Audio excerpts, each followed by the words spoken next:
있어서 가문의 영광으로 생각합니다. 오늘 일기 써야 될 것 같습니다. 네, 오늘 설교 주제가 일상과 관련된 것이어서 제 옷이 조금 약간 특이하죠. 제가 일할 때 입는 근무복을 입고 나왔습니다. 저뿐만 아니라 이 예배에 참여하는 함께하는 모든 분들의 일상이 예배 현장에 비했으면 하는 반응으로 이 옷을 입어야겠다는 생각을 제가 했습니다. 네, 오늘은 바울이 로마 교회에 쓴 편지인 로마서를 가지고 말씀을 나눌 텐데 여러분 배경으로 몇 가지를 좀 기억하시면 좋을 것 같아요. 로마 교회는 바울이 설립하지 않은 교회입니다. 대부분의 바울 서신을 보면 바울이 설립한 교회에 편지를 썼는데 로마 교회는 바울이 설립하지 않았습니다.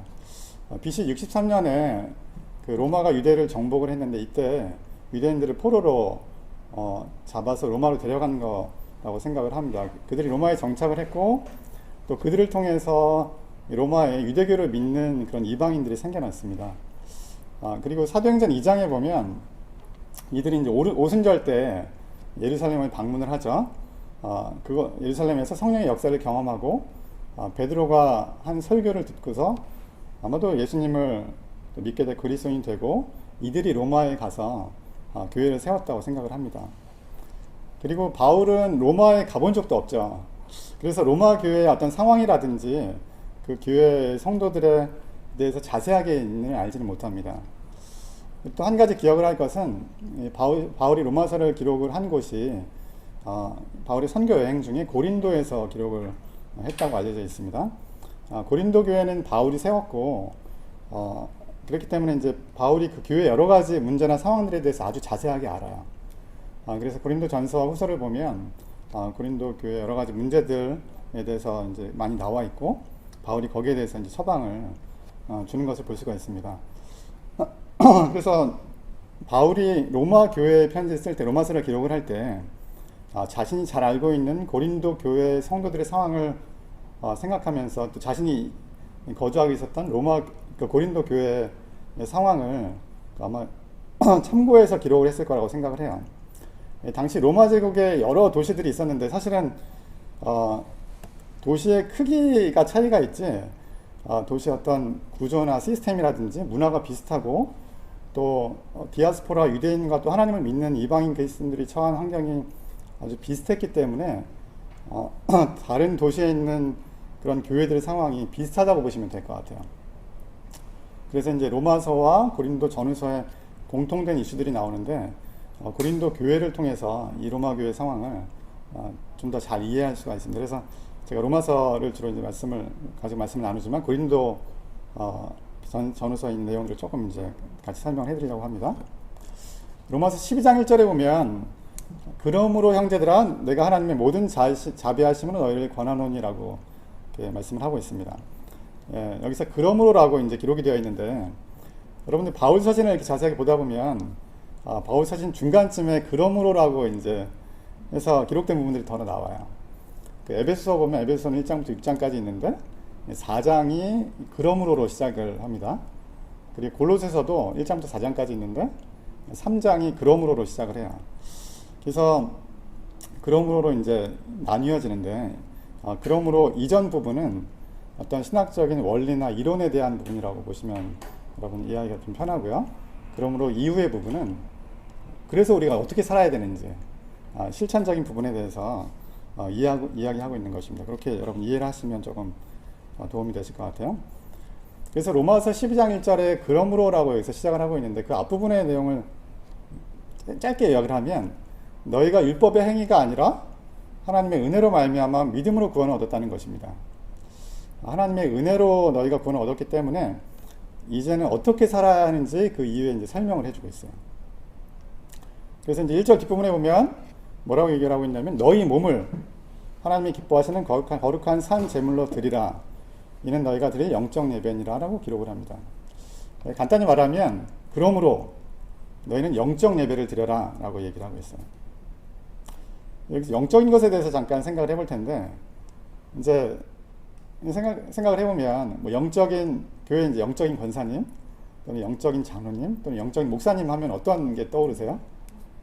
보통 일반적으로 생각을 해보면 이제 아주 새벽기도 열심히 이제 참여하시고, 그리고 또 기도 이렇게 오래 하시고, 그리고 또 헌금 생활도 아주 열심히, 11조 생활 열심히 하시고, 교회 봉사도 아주 열심히 하시는 분들을 이렇게 주로 영적인 분으로 이렇게 보통은 떠오를 것 같아요.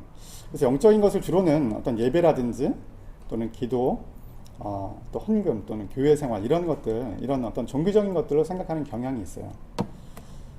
근데 이제 1절의 뒷부분을 표준 세번역 성경으로 한번 제가 읽어드려 볼게요. 표준 세번역 성경은 뭐라고 되어 있냐면, 여러분은 여러분들의 몸을 하나님께서 기뻐하실 거룩한 산 제물로 드리십시오. 이것이 여러분이 드릴 합당한 예배입니다. 라고 얘기를 하고 있어요. 여기서는 영적인 예배를 합당한 예배로 이렇게 번역을 했어요. 그래서 영어 성경에는 번역본에 따라서 이 부분을 뭐 spiritual worship이나 또는 reasonable worship 이렇게 기록을 해요.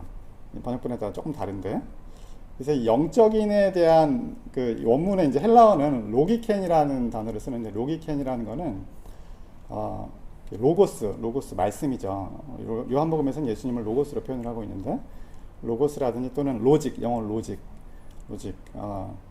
뭐 예를 들면 뭐 원리, 논리, 또 합리성 이제 이런 의미라고 볼 수가 있겠는데, 그래서 영적인 예배를 우리가 이제 풀어서 생각을 해보면 하나님이 보시기에 합당한 예배, 또 하나님이 보시기에 올바른 예배라고 보면 될 것 같아요. 그리고 이제 1절에 이 영적인 예배로 기술되어 있는 것을 생각을 해보면, 이 영적 예배는 우리의 어떤 예배의 삶보다는 삶의 예배를 주로 다루고 있어요. 예를 들면 주일 예배, 또는 뭐 수요 예배, 금요 예배, 새벽 예배 이런 것들을 얼마나 어떻게 자주 참여를 해야 되는지, 또는 어떤 태도와 자세로 예배를 드려야 되는지를 다루는 것이 아니라, 주로는 우리의 일상을 어떻게 하나님이 보시기에 올바른 예배로 만들 수 있을지에 대한 내용이에요. 이 부분을 다루고 있어요. 그래서 제가 우리 삶의 영역을 도표로 한번 만들어 봤어요. 조금 한번 보여드릴 텐데, 우리 삶의 영역을 크게는 이제 종교적인 영역과 일상적인 영역으로 나눌 수가 있어요. 종교적인 영역은 어떤 예배, 기도, 말씀 묵상, 또 교회 봉사 등 이런 것들에 해당이 될 테고, 이 이외의 모든 영역은 일상적인 영역이죠. 우리가 일하고 먹고 자고 놀고 뭐 이런 것들이 이제 일상적인 영역입니다. 그리고 종교적인 영역과 일상적인 영역을 또 영적인 영역과 세속적인 영역으로 구분할 수가 있어요. 영적인 영역은 아까 영적인의 의미를 설명해 드린 것처럼 하나님이 보시기에 올바른 것, 하나님이 기뻐하시는 것이에요. 그리고 세속적인 영역은 하나님이 싫어하시는 것이에요. 그래서 이 도표에 보면 A를 보면, A는 종교적이면서 영적인 것인데 우리가 하는 대부분의 종교 활동에 해당이 될 것 같아요. 하나님은 우리가 드리는 진실한 예배라든지 또는 그런 기도, 찬양을 기뻐 받으십니다. 근데 한편으로는 여기 B 영역을 보면, B 영역은 종교적이면서 세속적인 것이에요. 종교적인 활동을 하나님이 반드시 기뻐하지 않으세요.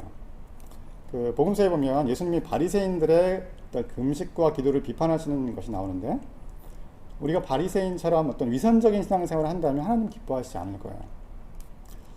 금년에 그 용인의 한 대형 교회에서 좀 문제가 있었던 적이 있어요.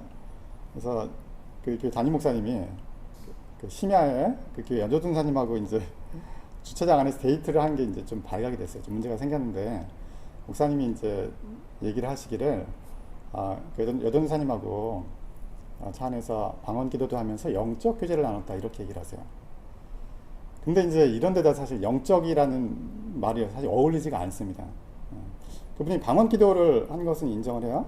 방언 기도는 종교적인 행위예요. 하지만 영적이 아니라 이런 행위, 부적절하게 이제 이렇게 종교적인 행위를 한 건데, 이것은 영적이 아니라 하나님이 싫어하시는 세속적인 행위를 한 거예요.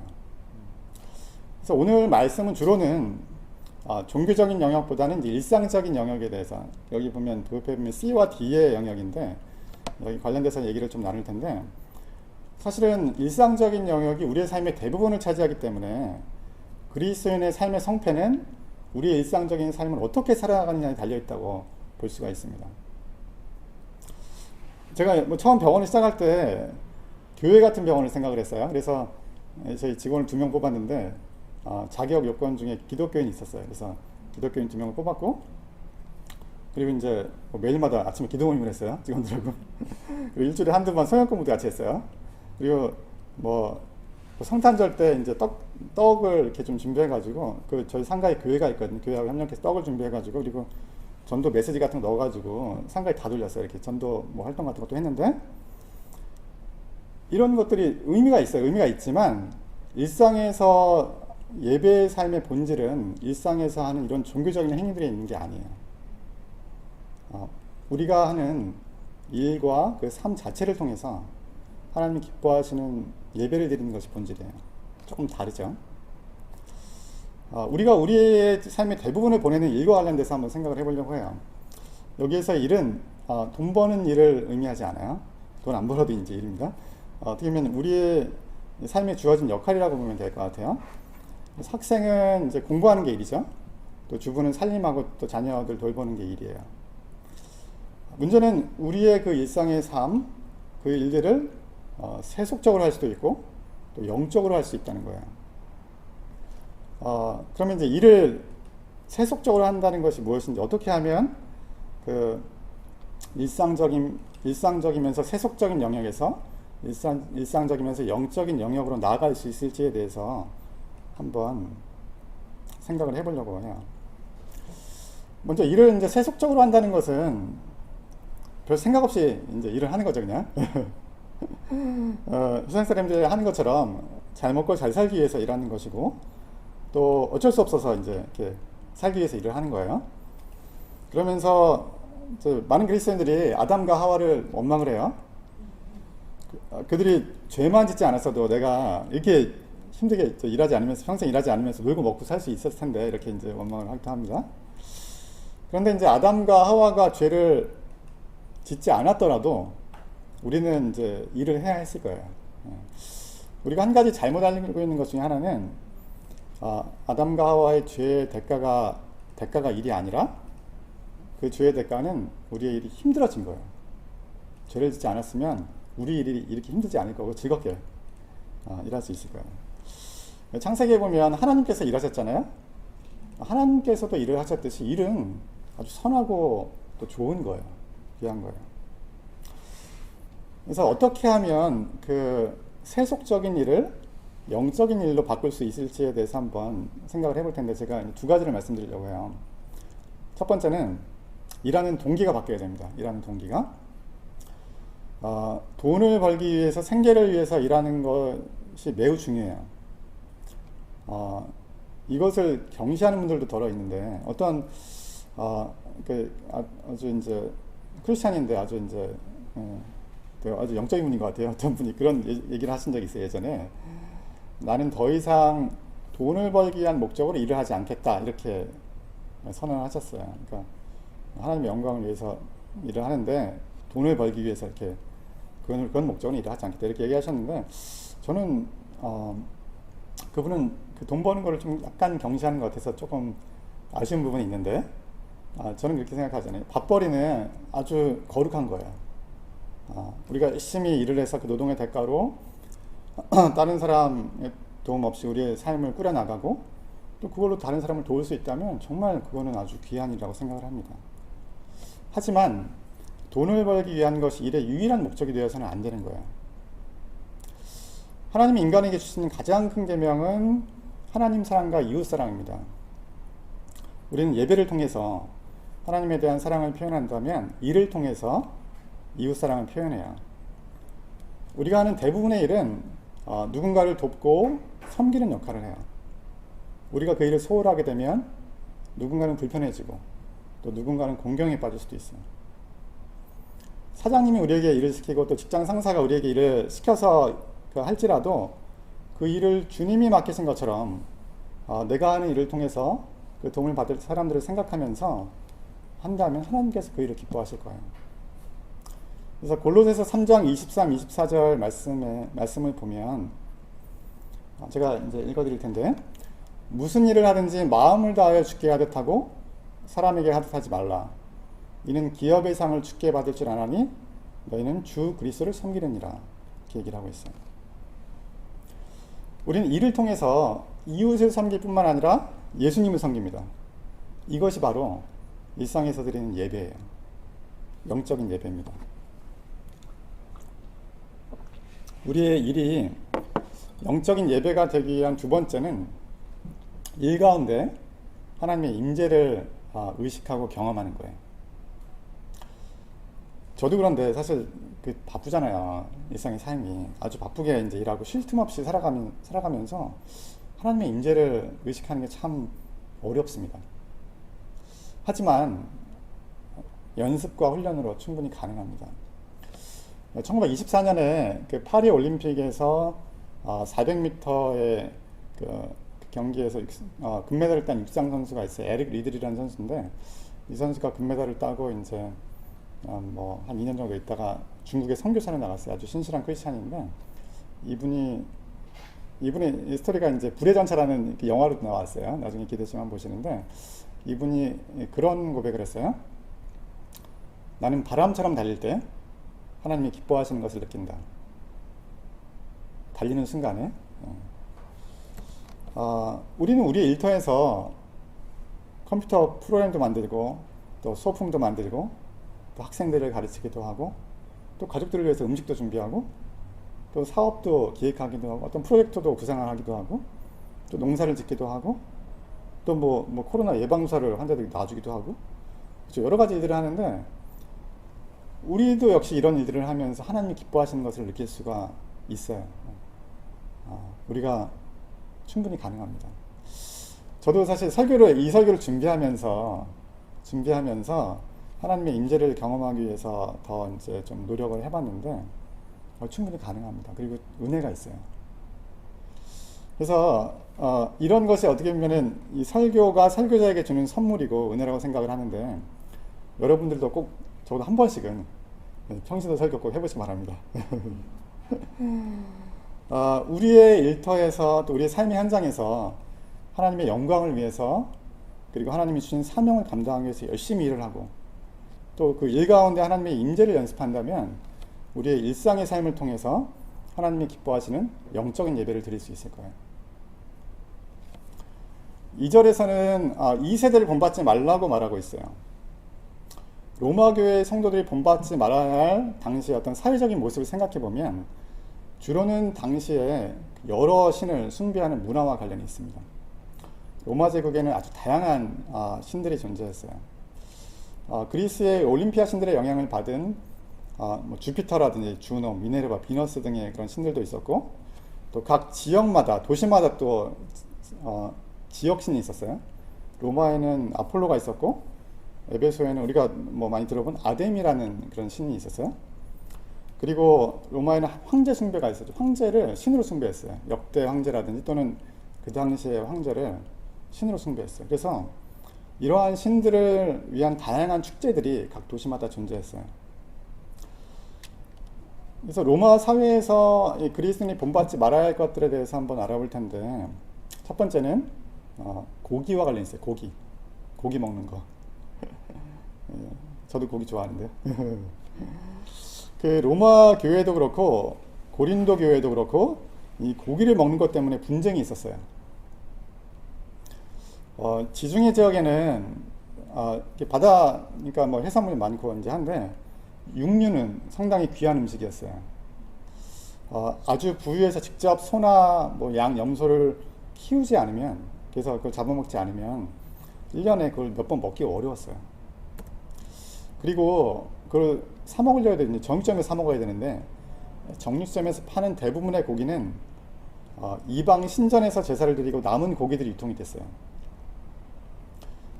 그런데 우리가 이제 성찬을 통해서 우리가 예수님과 연합된다고 생각을 하는 것처럼 당시 사람들은 이방 신전에 제사를 드렸던 음식을 먹을 때 그 신이 함께 한다고 생각을 했어요. 그래서 교회 성도들 안에 이 문제로 분란이 있었어요.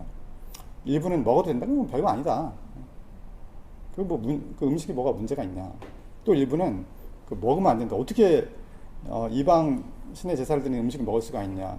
그러면 그 신과 연합되는 거 아니냐. 그래서 분쟁이 있었어요. 그래서 바울의 처방은 고기를 먹지 말아라 라고 권면을 하고 있어요. 로마서와 고린도전서 말씀을 보여드릴 텐데, 로마서 14장 21절에는 고기도 먹지 아니하고 포도주도 마시지 아니하고 무엇이든지 내 형제로 거리끼게 하는 일을 아니함이 아름다우니라 이렇게 얘기하고 있고, 고린도전서 8장 13절은 그러므로 만일 음식이 내 형제를 실족하게 한다면 나는 영원히 고기를 먹지 아니하며 내 형제를 실족하지 않게 하리라 이렇게 얘기하고 있어요. 바울은 고기 문제로 형제가 실족한다면 자신은 평생 고기를 먹지 않겠다고 고백을 합니다. 대단하죠. 그 두 번째는 이 종교 축제가 문제가 됐어요. 종교 축제. 이것이 로마 교회 성도들에게 도전이 됐을 거라고 생각을 해요. 각 도시마다 다양한 신들을 섬기는 축제가 있었습니다. 보통 축제는 여러분들 이제 그 브라질의 리오 축제를 한번 생각해 보세요. 이렇게 막 이렇게 다양한 사람들이 이렇게 가두행진을 하잖아요. 그래서 이 축제는 일반적으로 이제 이 가두행진을 시가행진을 하는데 그 이방 신전의 사제들 그리고 어떤 가수들 또 무희들 동물들 데리고 이렇게 시간행진을 쫙 하는 거예요.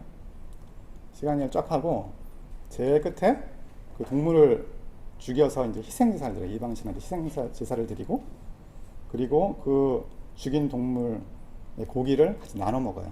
연회를 베푸는 거죠. 이렇게 이제 축제가 마감이 되는데, 그러니까 축제에 참여하는 것 자체가 우상숭배가 되는 거예요. 한편으로는 생각해 보면 당시에는 이제 일요일 어떤 유급 휴일의 개념이 없었어요. 일요일이 휴일이 된 게 뭐 콘스탄틴 대제 때 300년 이후에 이제 일요일이 만들어졌어요. 그 전에는 휴일이 없었어요. 그래서 1년에 몇 번 축제가 때 쉬는 거예요. 그게 축제 때가 합법적인 이제 휴일인데, 축제에 참여를 안 하면 일을 해야 될 수도 있어요. 만약에 종이고 뭐 소장농이라고 한다면 왜 너 축제 참여 안 하면서 그 일도 안 하냐 이렇게 얘기하면 할 말이 없는 거예요. 그리고 1년에 몇 번 고기 못 먹는데 축제 참여 안 하면 고기 못 먹어요. 그리고 축제가 어떤 의미에서 유일한 어떤 그 여가 활동이고 사교의 장이에요. 축제에 참여 안 하면 공동체에서 소외가 될 수가 있어요. 왕따가 될 수도 있는 상황이에요. 그래서 많은 로마교회 성도들이 이 세대를 본받지 않기 위해서 축제가 주는 여러 가지 그런 혜택을 포기하면서 축제에 참여하지 않았을 거라고 생각이 돼요. 또 한 가지는 바울은 로마서 15장에서 약한 자를 배려하는 것에 대해서 말하고 있어요. 로마서 15장 1절에 3절을 보면 믿음이 강한 우리는 마땅히 믿음이 약한 자의 약점을 담당하고 자기를 기쁘게 하지 아니할 것이라. 우리 각 사람이 예수를 기쁘게 하되 선을 이루고 덕을 세우도록 할지니라. 그리스도께서도 자기를 기쁘게 하지 아니하셨나니 이렇게 기록을 하고 있어요. 고린도전서 11장에 보면 성찬, 그 애찬과 관련돼서 교회 안에 분쟁이 있는 것을 이제 볼 수가 있는데, 초대교회의 예배는 밥 먹는 걸로 시작이 돼요. 밥 먹는 거 같이. 성찬 또는 애찬이라고도 볼 수가 있는데, 그래서 먹는 게 모임에서 상당히 중요한 부분을 차지해요. 근데 먹는 것 때문에 교회에서 분란이 있었어요. 주로는 이제 저녁 때 모임을 했는데, 부자들이 먼저 이제 모임에 참여해요. 그리고 가난한 사람 노예들은 주어진 일 다 하고 오면 늦어요. 늦게 오는데, 근데 이제 먼저 온 부유한 사람들이 성찬을 위해서 애찬을 위해서 준비한 음식을 다 먹어버리는 거예요. 나중에 온 가난한 사람들이 먹을 음식이 없는 거예요. 이 문제 때문에 분란이 있었어요. 바울의 처방은 고린도전서 11장 33절에 34절에 나와 있는데 뭐라고 얘기를 하냐면, 그러니 내 형제들아 먹으러 모일 때 서로 기다리라. 만일 누구든지 시장하거든 집에서 먹을지니 이는 너희의 모임이 판단받는 모임이 되지 않게 하려 함이라 라고 합니다. 바울은 철저하게 가난한 사람들의 편을 들어주면서 부유한 고린도 교인들을 책망해요. 어느 사회든지 강자와 약자가 있죠. 또 갑과 을이 있어요. 만약에 우리가 강자라면, 또 갑의 위치에 있다면, 그럼에도 불구하고 권한을 남용하지 않고 약자와 을을 배려하는 것, 그것이 이 시대를 본받지 않는 삶일 거예요. 바울은 고린도전서에서 자신이 행하는 그 권리 포기에 대해서 또 말하고 있어요. 고린도전서 9장 4절에서 6절을 보면 바울이 뭐라고 얘기하냐면, 우리가 먹고 마실 권리가 없겠느냐? 우리가 다른 사도들과 주의 형제들과 게바와 같이 믿음에 잠에든 아내를 데리고 다닐 권리가 없겠느냐? 어찌 나와 바나바만 일하지 아니할 권리가 없겠느냐 이렇게 얘기해요. 바울은 자신이 개척한 교회와 그 성도들의 어떤 경제적인 도움을 받을 수 있었지만 그걸 거부하고 스스로 천막 만드는 일로 생계를 해결하면서 복음을 전합니다. 그러면서 고린도전서 9장 18절에서 이렇게 말을 해요. 그런즉 내 상이 무엇이냐? 내가 복음을 전할 때 값없이 전하고 복음으로 말미암아 권리를 다 쓰지 아니하는 이것이로다. 바울은 지금 자신이 권리를 포기하는 것, 그것이 장차 하나님이 주시는 상이 될 것이라고 또 주장을 합니다. 지금 우리의 시대는 어떻게 보면 이 권리를 행사하는 것이 미덕이고 자기 것을 못 챙겨 먹는 사람이 좀 바보죠. 하지만 우리의 권리 포기가 이웃에게 도움이 되고 또 덕이 되고 이웃을 섬기는 기회가 된다면 그 권리를 포기하는 것을 하나님 기뻐하십니다. 뭐 저와 아내가 결혼한 지 한 20년 가까이 됐는데 처음에 이제 사실 뭐 저도 그렇고 제 아내도 그렇게 되게 형편이 어려웠어요. 그래서 이제 셋집살이 하면서 다세대주택에 셋집살이 하면서 이제 같이 이런저런 얘기하다가 제가 이제 이런 얘기를 했어요. 만약에 이제 나중에 돈을 좀 벌어서 좀 여유가 생겨도 나는 골프는 치면 안 될 것 같다 이렇게 얘기를 했거든요. 그랬더니 제 아내는 나는 밍크코트는 안 사야 될 것 같다 이렇게 얘기를 하더라고요. 사실 지금은 이 골프가 많이 대중화됐어요 사실. 그래서 뭐 지금은 또 생각이 좀 다른데 그때만 해도 이제 귀족 스포츠였기 때문에 그런 생각을 했던 것 같아요. 밍크코트도 얼마 전에 홈쇼핑 보니까 한 뭐 무슨 밍크 자켓 2-30만 원이면 사더라고요. 뭐 하여간 근데 그때는 하여간 그런 생각을 했던 것 같아요. 그 환경운동을 열심히 하는 분들 보면 대부분 채식을 하세요. 대부분 환경 보호를 위해서 채식을 한다면 하나님 기뻐하실 거예요. 저는 이제 가끔 고기를 먹어줘야 되기 때문에 저는 아직은 못합니다. 제가 결혼해서 이제 제 아내가 이제 밥을 차려주는데 제 아내가 야채를 좋아하거든요. 그래서 매일마다 야채 위주로 밥상을 차려주는 거예요. 제가 데모를 한 적이 있어요. 나는 염소가 아니다. 나는 풀만 먹고 살 수 없다. 일주일에 한 번은 고기를 먹어야 된다. 이렇게 데모를 한 적이 있습니다. 예. 그래도 요즘에는 이제 예전만큼 이렇게 고기가 막 땡기진 않아요. 그래서 감사합니다. 예. 여러분 스웨덴의 환경운동가인 그레타 툰베리를 아마 아실 거예요. 18살 아주 어린데 최근에 패션 잡지인 보그의 표지 모델이 됐어요. 재활용한 코트를 입고 화보 촬영을 했어요. 그녀는 이제 고백을 하기를 선언을 하기를 나는 앞으로 새 옷은 안 사겠다 이렇게 얘기를 했어요. 그래서 그러면서 일부에게는 패션이 자신을 표현하고 정체성을 드러내는 도구일 수 있다. 그러나 만약 패스트 패션 업계의 그 의리를 산다면 계속해서 환경에 악영향을 미치도록 기여하는 셈이라고 이렇게 강조를 했어요. 소비가 미덕인 사회에서 우리가 소비할 수 있는 권리를 일부 포기한다면 자연을 보호하고 또 세상을 살리는데 기여하는 것입니다. 하나님이 생각해보면 하나님이 우리의 삶을 결산하실 때 일주일에 하루 주일의 모습만을 갖고 평가하지 않을 거라고 생각을 해요. 일주일에 7일 하루에 24시간 일주일에 168시간 전체를 가지고 평가하실 거라고 생각을 합니다. 주일에 어떤 모습으로 예배를 드렸는지 그리고 얼마나 교회 봉사를 많이 했는지 얼마나 교회 헌금을 많이 했는지 뿐만 아니라 우리의 일터에서 얼마나 마음을 다하여 주님을 위해서 일했는지 또 얼마나 우리 주변의 동료들과 이웃들과 좋은 관계를 맺었는지를 중요하게 보실 거예요. 이 모든 것이 영적 예배의 모습입니다. 이 세대를 본받지 않기 위해서 바울은 스스로 권리 포기를 실천했어요. 로마의 성도들도 로마 사회에서 하나님을 믿기 때문에 포기해야 할 것들에 대해서 고민을 많이 했을 거라고 생각을 해요. 언덕의 교우 여러분, 우리가 지금 하나님을 믿기 때문에 포기하는 부분이 있다면 그것 때문에 하나님이 주실 상이 있음을 기억하고 위로를 얻으시기 바랍니다. 그리고 하나님이 주실 상을 기억하면서 우리의 삶 가운데 이웃을 위해서 특별히 우리 사회의 약자들을 위해서 우리가 할 수 있는 그런 포기가 어떤 것이 있는지 더 찾아보고 또 실천하는 저와 언덕교회 여러분들이 되시기를 간절히 소망합니다. 예, 제가 이 설교 준비하면서 같이 이제 우리 언덕교회 여러분들과 찬양을 좀 했으면 좋겠다는 생각이 들었는데, 그 찬양은 하나님을 예배합니다라는 찬양입니다. 이 찬양의 가사 가운데 그런 가사가 있어요. 내가 서 있는 곳 어디서나 하나님 예배합니다. 이런 가사가 있어요. 내가 서 있는 곳 어디서나, 일터에서나 또 가정에서나 삶의 현장 어디에서나 하나님을 예배합니다. 이렇게 이 찬양을 볼 수가 있을 것 같은데, 찬양을 같이 하겠습니다. 찬양을 같이 하고 같이 한번 합심해서 한번 기도하면 좋겠는데, 같이 하나님을 예배합니다. 같이 찬양을 하겠습니다.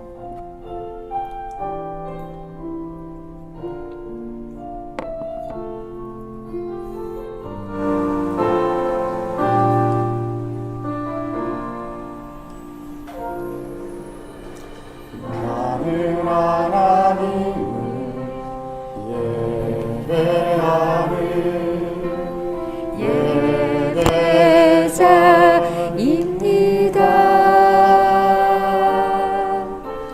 내가 서 있는 곳 어디서나 하나님을 예배합니다. 내 영혼 거룩한 은혜를 향하여 내 마음 완전한 하나님 향하여 이곳에서 바로 이 시간 하나님을 다시 한번 찬양합니다.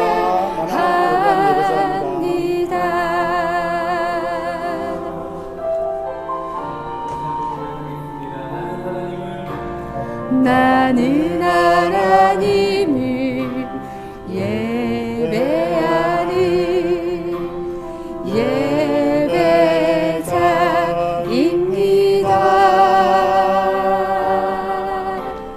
내가 서 있는 곳 어디서나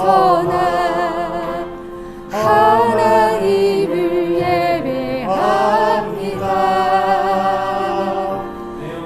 내 영혼 거룩한 은혜를 향하여 내 마음 완전한 하나님 향하여 이곳에서 바로 이 시간 하나님을 예배합니다. 이 시간 같이 한번 기도할 텐데, 하나님 앞에 간절히 이 시간 기도했으면 좋겠습니다. 하나님, 우리의 삶의 현장에서 영적인 예배를 삶을 살기를 원합니다. 영적인 예배를 드리는 삶을 살기 원합니다. 삶의 현장에서 주님을 높이면서 또 하나님을 경험하면서 거룩하게 주님과 동행하는 삶을 살기 원합니다. 그렇게 이제 기도했으면 좋겠습니다. 주일뿐만이 아니라 일주일에 7일, 일주일에 168시간 모두가 하나님을 예배하는 그런 온전한 예배를 드리는, 삶으로 예배를 드리는 그런 예배자의 삶을 살기를 원합니다. 이 시간 같이 제가 기도 한 2분 정도 같이 한번 기도하겠습니다. 하나님 감사합니다. 하나님 아버지, 저희들을 불쌍히 여겨 주시옵소서. 저희들을 긍휼히 여겨 주시옵소서. 하나님, 날마다 순간마다 주님과 동행하기 원하지만 하나님, 저희들이 참 부족하고 연약한 것 주님 앞에 고백합니다. 하나님, 잊고 살 때가 많습니다. 하나님, 주일처럼 평일을 또 인터넷 살지 못할 때가 많은 주님 앞에 고백합니다. 저희들 불쌍히 여겨 주시고, 하나님, 우리의 일터가, 우리의 삶의 현장이 하나님 예배하는 예배의 자리가 되게 하여 주시옵소서. 바울이 얘기한 것처럼 영적 예배를 드리는 그러한 장소가 되게 하여 주시옵소서. 하나님, 일상의 삶 가운데 하나님의 임재를 경험하기 원합니다. 우리 이들처럼 하나님이 기뻐하시는 것을 경험하기 원합니다. 우리의 그런 작은 일을 통해서, 우리의 그런 사소한 일들을 통해서 우리의 몸짓을 통해서 하나님 기뻐하시는 것을 우리가 느끼고 경험하게 주시옵소서. 이것을 통해서 도움을 받고 또 그런 이웃들 생각하면서 하나님 우리가 기뻐하고 감사하면서 즐겁게 또 일할 수 있도록 우리를 축복하여 주시고 우리의 일터가 이렇게 변화되게 하여 주시옵소서. 하나님 아버지 주님께서 도와주시옵소서. 하나님 아버지 우리가 하나님의 은혜를 경험한 자인데 또 하나님의 사랑을 경험한 자인데 그냥 생각 없이 이 세상을 살 때가 많이 있었음을 고백합니다. 주일뿐만이 아니라 또 기도와 말씀 묵상의 시간뿐만 아니라 우리의 일터에서 우리가 밥을 먹을 때에도 쇼핑을 할 때도 우리의 삶의 모든 영역에서 하나님을 예배하기를 소망합니다. 하나님의 임재를 경험하기를 소망합니다. 우리의 일상에 함께 하신 하나님의 숨결을 하나님의 손길을 느낄 수 있는 그런 영적인 민감함을 우리에게 허락하여 주시옵소서. 그래서 주님과 정말로 동행하는 그러한 또한 한 주간의 삶이 되도록 주님께서 축복하여 주시고 인도해 주시옵소서. 예수님 이름으로 기도합니다. 아멘. 24시간 일주일 내내 저희가 하나님을 온전히 기뻐드리는 그 삶을 살 수 있을까라는 질문을 할까라고 생각을 했는데 제 자체적으로 답을 얻었습니다. 그렇게 하지 못하기 때문에 하나님을 24시간 일주일 내내 생각해라 이런 의미로 받아들이고 그 가운데서 일상에서의 어떤 기쁨을 회복하라라는 그런 걸로 제가 받아들였는데 혹시 추가하고 싶으신 말씀 있으시면 배상희 교수님 설교 중에 뭐 이게 빠뜨려졌다 이런 게 있으면 좀 말씀해 주시겠어요? 네. 어떻게 하면 24시간 네.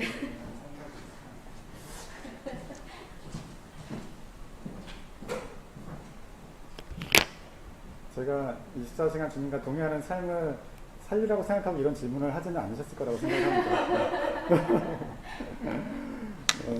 다 똑같죠. 똑같고 그러니까 사실은 그 하나님의 저도 설교 준비하면서 하나님의 영광을 위한 그런 삶, 하나님의 영광을 위한 일 이런 것에 대해서 기본적으로 사실 생각은 했죠. 생각을 하는데 바쁘다 보면 많이 까먹고 지내는 것 같아요. 바쁘다 보면 특히 이제 정말 일할 때 너무 바쁘다 보면은 많이 까먹고 지내고 이제 그래서 그걸 계속 이제 어떻게 보면은 되새겨야 될 것 같아요. 되새겨야 될 것 같아요. 그래서 하나님의 임재의 의식을 경험하는 것도 계속 되새겨야 되고 내가 하나님의 영광을 위해서 일하고 있다. 기본적으로는 뭐 아마 대부분 우리 언더교회도 그런 생각을 할 텐데 이것을 되새기기 위해서 뭐 저는 이제 설교 준비하면서 아무래도 설교 준비해야 되니까 더 좀 일하면서 그런 생각을 많이 했던 것 같아요. 많이 했던 것 같고 한 가지 방법은 좀 제안을 하면은 뭐 일터 상황에 따라 조금 다를 수도 있을 것 같아요. 예를 들면 뭐 주부는 주로 집이 이제 그 삶의 공간이 될 텐데 내가 일하는 사무실이든지 앞에다가 써붙여놔도 좋을 것 같아요. 예를 들면 뭐 나는 하나님 영광을 위해서 일한다라든지 계속 사람이 참 연약하기 때문에 계속 잊어버려요. 특히나 이제 정말 분주하면 더 잊어버리니까 작게 다른 사람들 안 보이게 좀 써붙여놓고 계속 보면서 이제 마음을 되새기고 마음을 되새고 하나님이 내가 이렇게 하나님 함께 하신다 이런 것에 대해서 좀 계속 되새길 수 있도록 눈에 보이는 데다 써붙여놔서 그런 훈련과 연습을 하면 조금 더 우리가 하나님과 동행하는 삶을 더 많은 시간 살아갈 수 있지 않을까 생각을 합니다.